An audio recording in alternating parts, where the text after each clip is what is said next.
காலையில பிரேக்ஃபாஸ்ட்டுக்கும் ஈவினிங் ஸ்நாக்ஸுக்கும் சூப்பரான ஒரு ஹாய் गाइस நம்ம welcome back to my channel. இன்னைக்கு garlic bread தான் செய்ய போறோம். வாங்க எப்படி செய்யறதுன்னு பார்த்துடலாம். ஃபர்ஸ்ட் ஒரு கப்ல ஃபைனா சாப் பண்ணி வச்சிருக்க garlic சேர்த்துக்கோங்க. இது கூட கொஞ்சமா பட்டர் சேர்த்துக்கலாம். பட்டர் சேர்த்ததுக்கு அப்புறமா 2 டேபிள்ஸ்பூன் processed cheese சேர்த்துக்கிறேன்.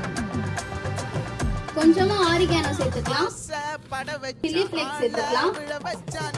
எல்லாமே சேர்த்தாச்சு. வாங்க நல்லா மிக்ஸ் பண்ணி விட்டுறலாம்.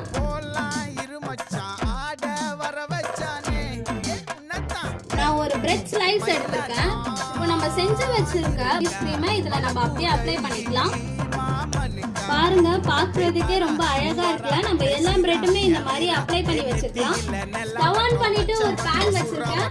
கொஞ்சமா ஆயில் சேர்த்துக்கலாம். செஞ்சு வச்சிருக்க பிரெட் நம்ம இந்த பேன்ல சேர்த்துக்கலாம்.